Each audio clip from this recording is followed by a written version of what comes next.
자, 5번 보시면은 소모품 구입 시 전액 소모품비로 비용 처리하고 결산 시 미사용분을 자산으로 계상하고 있어요. 우리 회사가 그렇다 이겁니다. 그러니까 우리 회사는 소모품 구입할 때 전부 다 비용 처리하고 있는 회사예요. 예.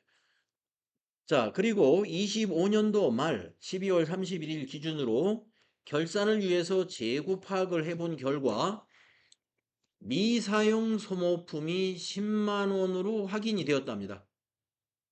자, 그렇다면 전부 비용 처리한 것 중에서 10만 원어치는 비용에서 취소시켜야죠. 사용하지 않았으니까. 그러면 어떻게 해야 돼요? 자산으로 잡습니다. 그래서 이 분계는 차변이 소모품 미사용액 요 10만 원 자산 증가시켜 주시고 대변은 소모품비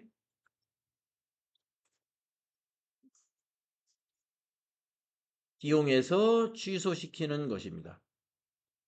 소모품 정리 문제도 자주 시험에서 나오게 되는데요.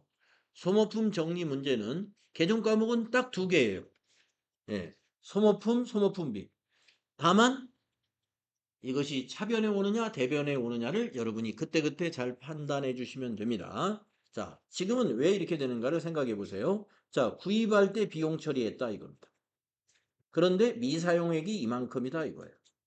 자, 비용 처리 다 했는데 10만 원어치는 아직 사용하지 않았다. 그럼 비용에서 빼줘야 되겠구나. 이런 판단이 가능하죠. 비용에서 빼주려면은 비용을 취소시키는 것은 대변이다 이거예요. 그 비용 개념 과목은 소모품비. 그걸 대변에 기입해 준다. 그래서 10만 원 미사용한 것을 비용에서 취소시키고 이거는 자산이죠. 이제 남은 거니까. 소모품을 자산으로 잡을 때 쓰는 개정 과목은 소모품이에요. 재고자산으로 분류합니다.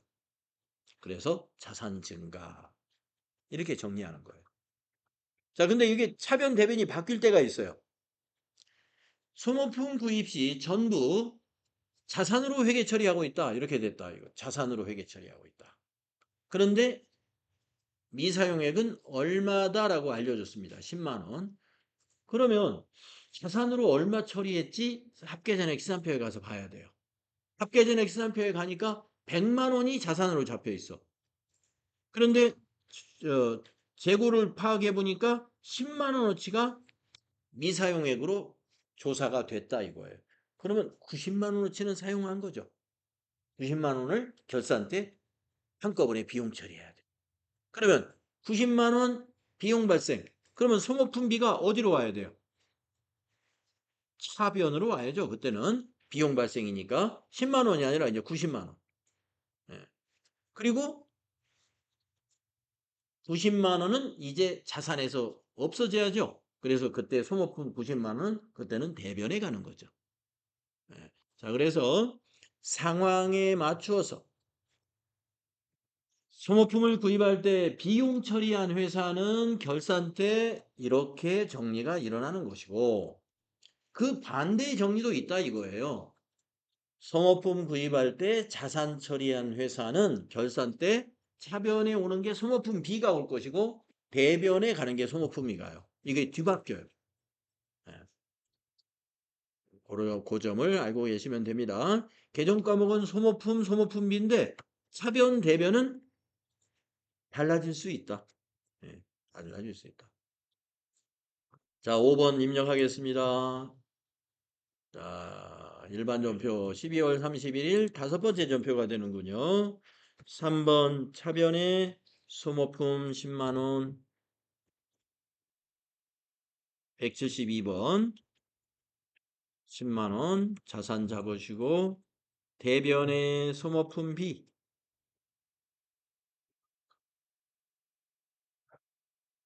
4번이 입력이 안 돼.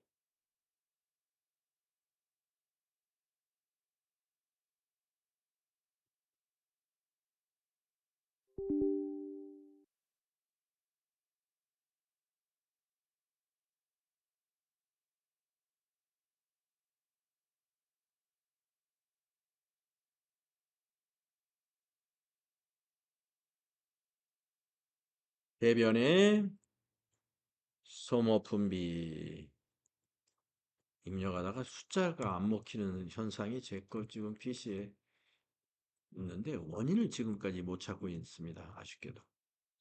갖다 들어야 돼요. 네, 차변의 소모품 자산 증가, 대변의 소모품 비용 취소 10만 원 하시면 돼요. 다음에 6번째 결산 문제 보겠습니다. 기말 현재까지 현금 과부적으로 처리되었던 현금 과다액 3만 원. 이거에 대한 원인이 아직 밝혀지지 않았다. 결산일까지 밝혀지지 않은 과다액은 뭘로 보죠? 차비익으로 본다. 그렇죠? 차비익. 자, 여러분 이익은 차변인가요? 대변인가요? 대변이죠. 수익 발생 대변. 그래서 대변의 자비익을 기록하시고 차변은 자연스럽게 현금 과부족. 이렇게 정리하는 겁니다. 그러니까 현금 과부족 정리하는 것은요. 현금 과부족을 차변에 넣어야 되는가 대변에 넣어야 되는가를 먼저 고민하시면 이거 헷갈려요. 잘 안 돼. 정리가. 그 반대 걸 생각하세요. 현금 과부족이 차변이냐 대변이냐를 먼저 생각하지 마시고 자, 지금 우리가 현금 과부족을 이제 기말이니까 요 잔액 3만 원 정리해야 되거든요. 정리해야 돼. 근데 아, 현금 과다래. 과다. 현금이 남았다는 거예요. 그건 자비익 잡아야죠. 그래서 대변의 자비익, 차변의 현금 과부족 입력하시면 됩니다. 자, 12월 31일 이번에는 6번째 전표입니다. 대변의 자비익 3만 원인가요? 3만 원. 그 다음에 차변의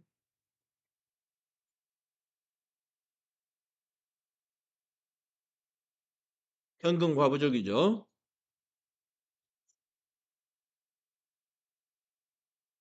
141번 3만 원.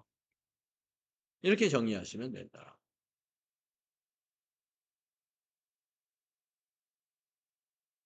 다음은 7번째 수동결산 문제 보겠습니다. 장기 차입금의 내역은 다음과 같다. 네. 자, 결산 때 우리가 장기 차입금의 내역을 쭉 뽑아야 돼요. 이렇게 표로. 예, 뽑아가지고 유동성 대체에 해당되는 차입금이 장기 차입금이 어떤 건이 있는가? 유동성 대체 분계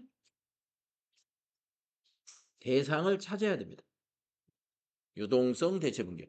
자, 여러분 장기 차입금이라는 것은 우리가 차입할 당시에 만기가 1년 이상 되는 차입금이 장기 차입금이죠. 만기가 1년 넘는 거. 자, 보통 은행에서 3년간 차입했다 또는 5년간 차입했다. 이런 스타일의 장기 차입금들이 많이 있을 텐데 5년짜리 은행에서 5년씩 차입은 안 해줄 겁니다만은 뭐 길어야 3년일 거예요. 아마 길어야 2, 3년. 자, 그런데 아무튼 장기 차입금은 이렇게 1년씩 가면서 우리가 상환해야 될 날짜가 다가온 거잖아요. 그래서 상환해야 될 날짜가 1년 이하로 다가왔으면 장기 차입금이 아니에요. 그래서 개정 과목을 바꿔주는 것을 우리는 뭐라고 하냐면은 유동성 대체 결산 분계라고 그래요. 유동성 대체 분계. 예. 그래서 장기 차입금을 차변에 기입해 가지고 부채를 감소시키고 대변에다가 유동성 장기부채라는 유동부채 개정 과목을 사용해 가지고 개정 과목의 이름을 바꿔주는 겁니다. 그것을 우리는 유동성 대체분계라고 해요. 그래서 시험에 나오면은 이렇게 두세 가지 건을 줄 거예요. 표로. 두세 가지 건을 다 해당되는 것을 문제로 낼 수도 있고 이 두세 가지 중에서 해당되는 게 한 개 또는 두 개 이렇게 해당되도록 문제를 내기도 합니다. 그러면 우리은행 거부터 봅시다. 우리은행 장기차입금은 21년에 차입했대요. 비고난을 잘 보셔야 돼. 비고난을 보니까 내년 6월 30일 날 일시 상환하는 것이라고 되어 있어요. 그럴 예정이라는 건 그때가 인제 상환하기로 약정이 되어 있다는 그런 거잖아요. 그러면 지금 시점이 언제예요? 25년 12월 31 일이죠. 결산을 25년 12월 31일 날 하지 않습니까? 몇 달 남았어요? 6달 남았죠. 1년 이내죠? 그러면 요거는 해당. 예. 이건 해당됩니다. 그다음 그 밑에 경기은행 것도 보는 거예요.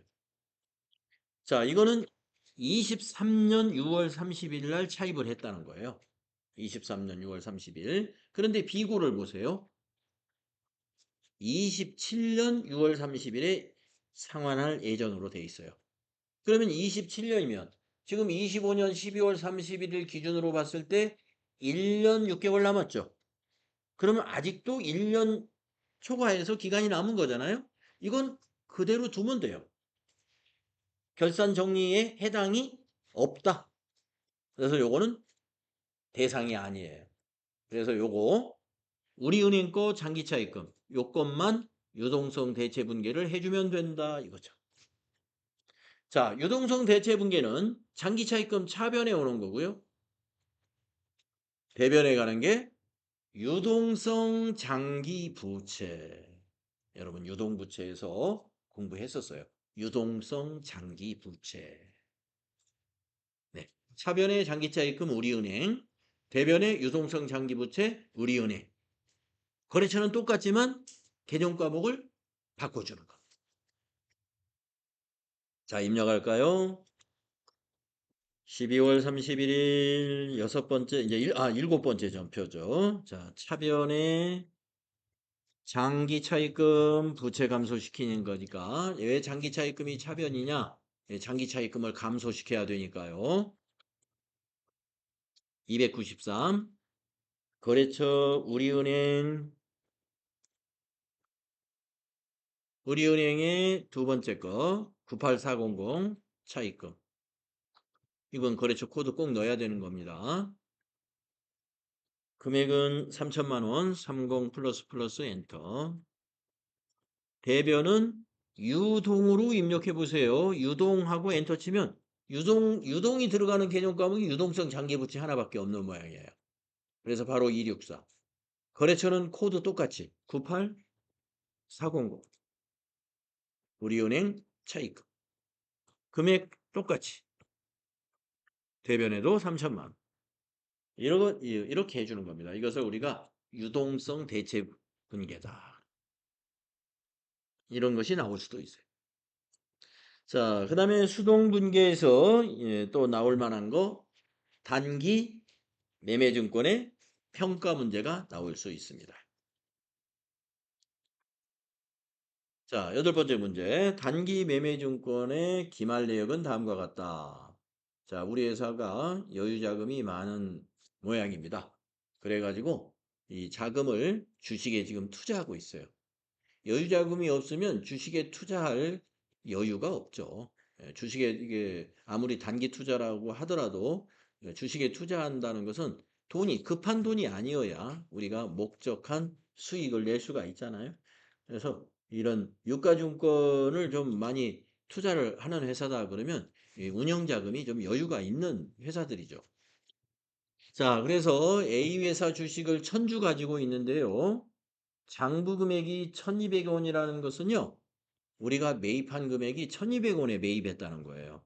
그런데 12월 31일 날 종가 조사를 해보니까 기말평가라는 것은 12월 31일 거래가 있었으면 그날 종가, 12월 31일 거래가 없는 종목이었으면 그 전 종가가 됩니다. 그 전날의 종가.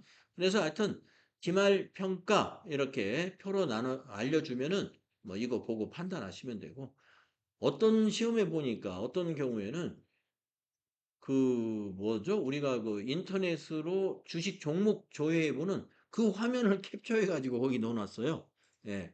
그러면 거기 보면은 그날 12월 31일 거래 날짜에 예, 맨 마지막 종가 그거 보시고 그걸로 여러분이 그것을 이 금액으로 판단하시면 돼요. 자, 이렇게 표로 해 놓으면 우리가 이해하기 좋죠. 자, A 회사 주식은 손해 봤습니다. 가격이 떨어졌어요. 그래서 어떻게 계산하느냐? 주식수 1000주에다가 곱하기 200원씩 손해봤으니까요. 200원. 그러면 20만 원이잖아요. 그래서 20만 원 마이너스 여러분이 이제 메모를 해주는 거죠. 20만 원 이거는 마이너스가 났다. 여기 칸이 좁아서 지금 이쪽으로 옮겨 적은 거예요. 자, 두 번째 거 해보겠습니다. 자, B회사도 1000주를 가지고 있는데요. 이거는 6,000원에 주당 6,000원에 산 거예요. 장부가 구입 금액이에요. 그런데 기말 평가는 5,500원입니다. 예, 이것도 손해를 봤네요. 한 주당 500원씩 손해봤습니다. 주식수는 1000주니까 여러분이 이렇게 계산해야죠. 1000주 곱하기 500원. 그래서 여러분이 계산을 해보면 아마 마이너스 50만 원 이렇게 나올 거예요.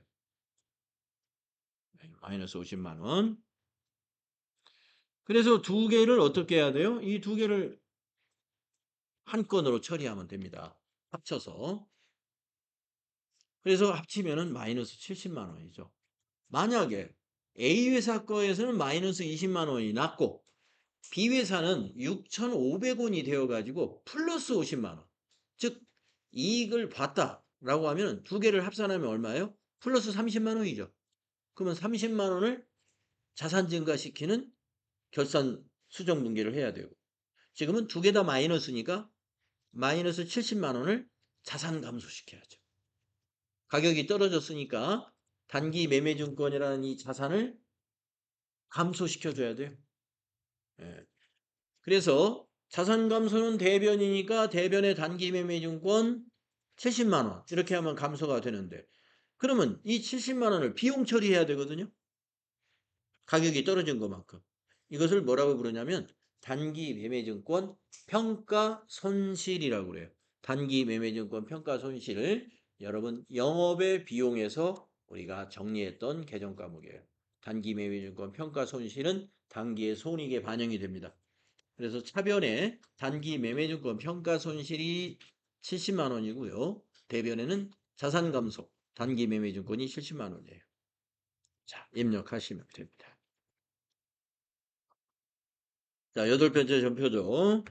네, 차변에 단기로 검색해 보시면 단기 매매증권 평가 손실인데 실자는 한자가 생략이 됐어요. 937 단기 매매증권 평가손 70만 원 차변에 비용 발생 대변은 단기 매매증권 107번 70만 원 이거는 자산 감소를 기록한 거죠.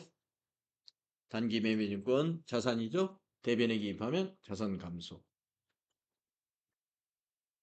자, 이렇게 해서 이제 유형별 연습 문제, 유형 상사에 우리가 수동 분계 8가지를 해봤는데 아마도 FAT 1급의 수동 결산을 문제로 낸 다음에 8가지 내에서 어느 한 문제나 두 문제가 나올 것 같습니다. 다음은 이제 자동 결산해 보겠습니다. 자, 자동 결산 사항이 6가지가 있는데요. 실제 시험에서는 한 가지나 많아야 2가지가 나옵니다. 자, 준비할 것이 있는가를 점검해 볼게요. 1번, 기말 상품 재고액은 준비할 게 없네요. 금액이 딱 나와 있으니까. 2번, 당기 상각비, 예, 각 계정 과목별로 건물, 비품, 영업권별로 금액이 딱 나와 있네요. 준비할 게 없습니다. 3번 준비가 필요하죠. 왜냐? 대손충당금은 기말 매출채권, 외상매출금과 받으러움의 각각 잔액에 대하여 1%를 설정한다. 이렇게 해놨으니까 이건 1%가 얼마인지를 보충해야 될 금액이 얼마인지 이 보충법이라는 게 뭐예요? 기 설정된 건 빼고 보충할 금액만 자동결산에 반영해라 이 말이거든요. 그래서 1%를 계산한 다음에 기 설정되어 있는 걸 빼고 입력해야 돼요. 그것만 회계 처리해야 되니까. 그래서 요건 준비가 필요하겠습니다. 예. 그러면 3번 준비하고 그 다음에 4번부터 또 알아보기로 하고 일단 3번 준비하러 가겠습니다. 합계 잔액시산표에 가야 돼요. 합계 잔액시산표를 12월 31일로 작성해야 돼요. 예, 그래서 이제 외상 매출금부터 봅니다. 외상 매출금을 예, 보시게 되면은 여기에 잔액이 있습니다. 그래서 여기에 1%니까 이건 계산기를 안 쓰고도 뒤에 동그라미 두 개를 지우면 되니까요. 6, 4, 3, 1, 7, 6, 0. 물론 계산기를 써가지고 여러분 계산하시는 것도 좋아요. 예, 6, 4, 6, 4, 6,431,760이 되죠. 이거를 예, 여기 외상 매출금에다가 메모해 둘 거예요. 예, 메모.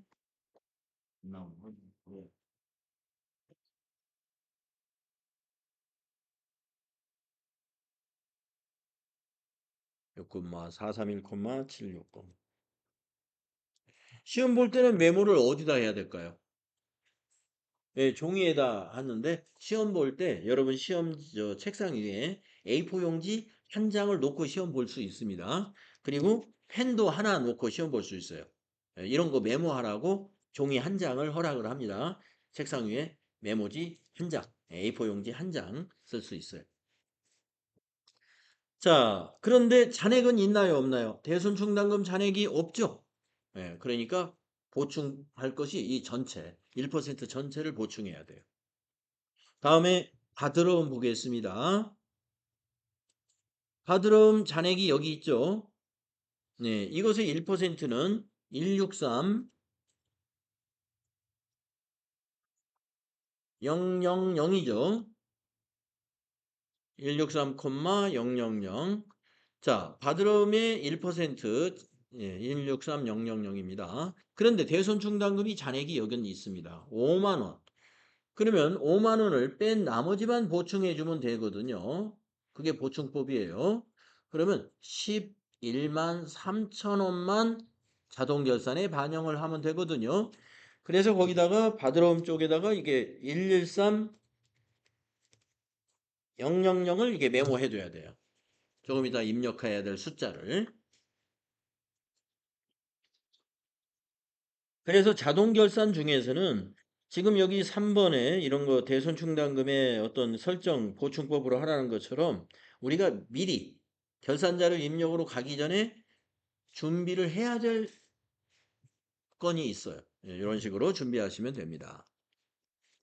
자, 그 다음에 4번은 어떤 건가 보겠습니다. 12월 31일 현재 영업부 직원에 대한 퇴직금 추계액이 1,500만 원이랍니다. 퇴직금 추계액이라는 건 뭐냐면요.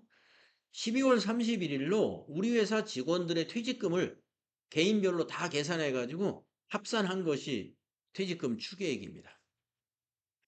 1,500만 원밖에 안 된다 이거예요. 그래서 회사는 퇴직금 추계액 전액에 대하여 퇴직급여 충당 부채로 설정하기로 했다. 해당 계정을 조회하여 회계 처리하시오. 여기서 이제 해당 계정 조회라는 건 무엇이냐? 해당 계정 조회라는 건 뭐냐?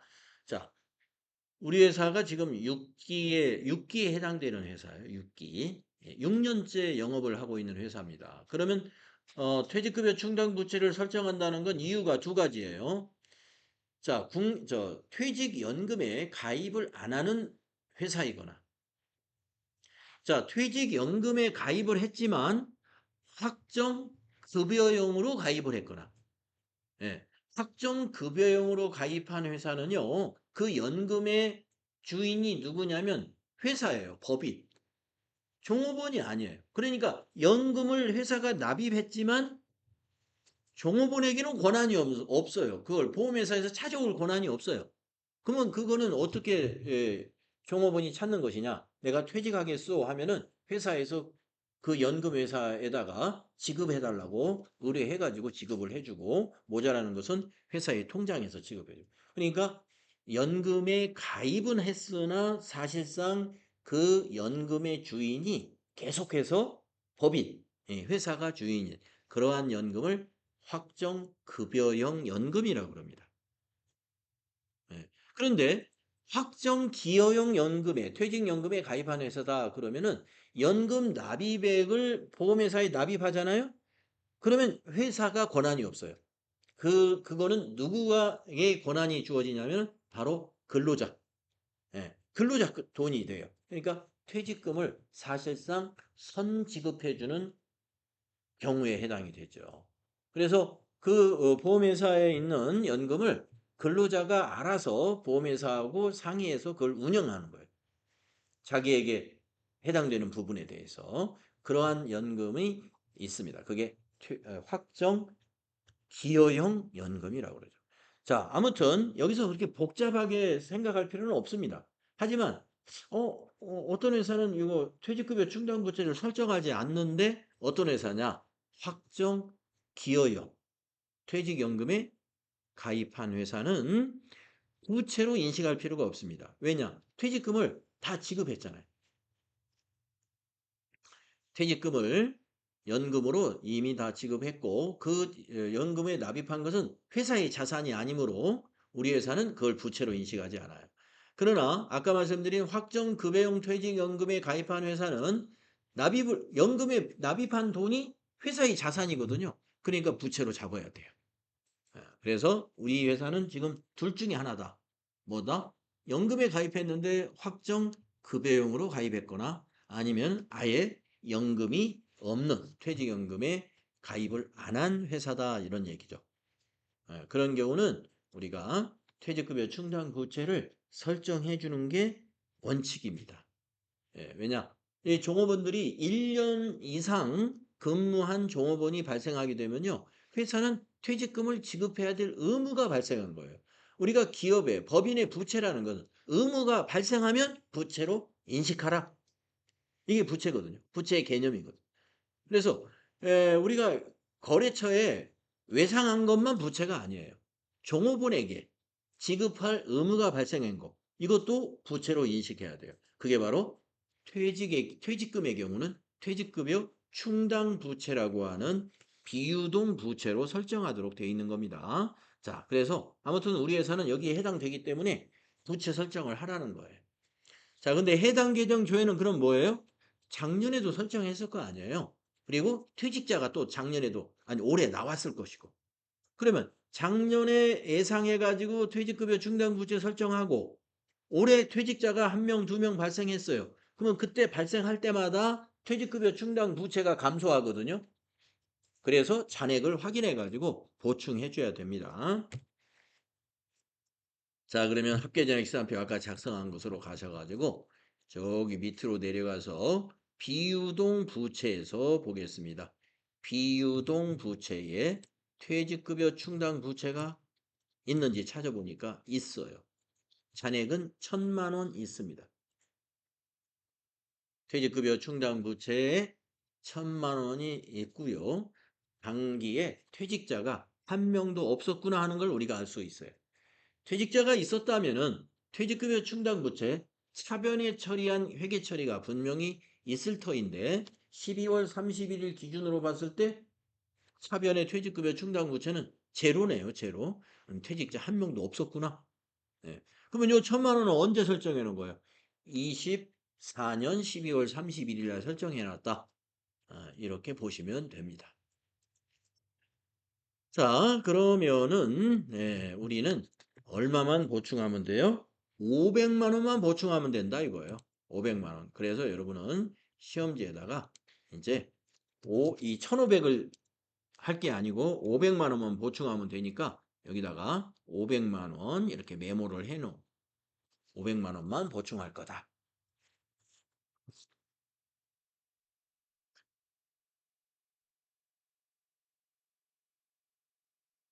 자, 그 다음에 또 준비할 게 있는가? 5번을 보겠습니다.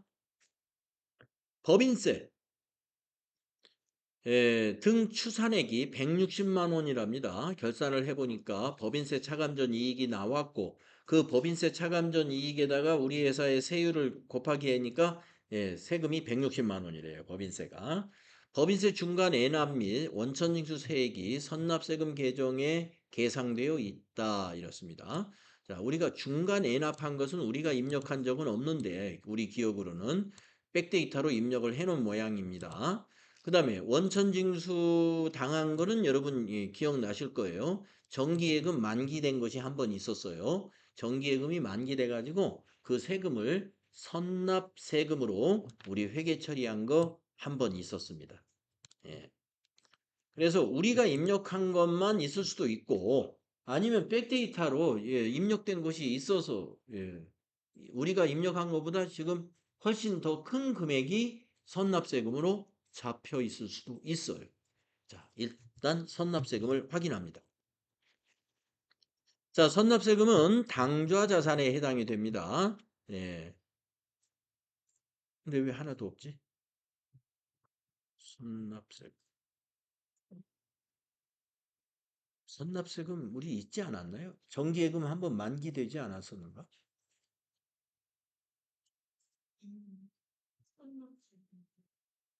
여러분 있어요? 근데 나는 왜 없지? 아, 참. 근데 기억에 있었던 것 같은데 정말로 이상합니다. 자, 선납세금이 며칠 날인지 한번 그 더블 클릭 한번 해보실까요? 10월 29일. 46,200원 있어요? 아, 참. 제가 그걸 빼먹었나 본데 어디 한번 보겠습니다. 일반 전표 10월 29일. 예. 일반 전표 10월 29일 걸.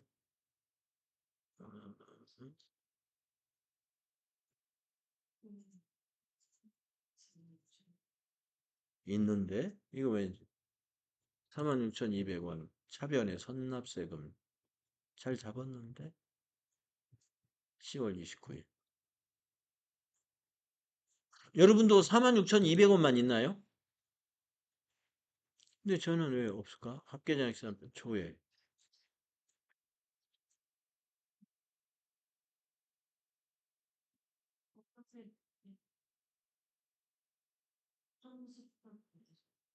아 제가 이 스크롤을 안 했네 아 참 그렇군요 네 화면을 밑으로 내렸어야 되는데 이런 네 이렇게 해놓고 없다 예 스크롤 예 여러분도 예 이럴 때가 있어요. 네. 스크롤 봐. 밑으로 스크롤 해야 되는데. 네, 여기 있습니다. 선납세금. 법인세 중간 엔합은 없었네요. 네, 법인세 중간에. 그러니까 우리가 입력한 거 딱 그것만 있었어요. 네, 그래서 요 46,200원을 복사를 떠요. 네, 왜냐? 이건 당장 처리해야 됩니다. 이 46,200원 선납세금은 자동 결산 사항이 아니고 이건 수동 결산에서 먼저 해야 되는 작업이에요. 예, 그래서 이걸 복사를 뜨셔가지고 일반 전표 가세요. 일반 전표 가셔가지고 12월 31일 아까 거기 있죠? 12월 31일 아까 그 날짜 12월 31일에 9번째 전표로 넣어주면 돼요. 자, 선납세금을 정리한다는 말은 자산을 정리하는 거니까 자산 정리는 어디다 해야 돼요? 대변에다가. 응? 지금 차변에 있는 걸 정리한다 이거예요. 그러니까 대변의 선납세금. 아까 복사해온 금액 붙여넣기. 46,200원. 자, 내려와서 차변은 뭐냐? 여러분, 선납세금은 결산에 와서는 법인세로 가야 돼요. 네, 법인세로. 그래서 차변이 법인세가 돼. 차변이 법인세. 붙여넣기 46,200. 네. 이렇게 해야 됩니다. 그래서 이제 5번에서 이 선납세금 부분은 수동 결산이기 때문에 이건 먼저 입력해 버리고 가야 되고 그다음에 이제 6번을 보면은 12월 31일 기준으로 손익계산서 이익잉여금 처분계산서 재무상태표를 순서대로 조회 작성한다. 이익잉여금 처분계산서는 저장된 데이터 불러오기 나오면 아니오를 해야 된다. 그리고 전표 추가를 이용해서 손익 대체 분계를 해야 된다. 요거는 이제 이대로 지시대로 하면 되는 것입니다. 그래서 준비할 사항은 없어요. 그러면 이제 준비는 다 됐지만 우리가 지금 퇴근할 시간이 됐죠? 어. 그래서 우리가 이제 수동 분계까지만 했고 자동 결산, 이 결산 자료 입력은 다음 시간에 하겠습니다. 예, 336페이지 접어두시고 예, 오늘 유형상사가 끝날 줄 알았는데 와 기네요. 다음 시간에 끝내야 될 것 같습니다. 수고했습니다.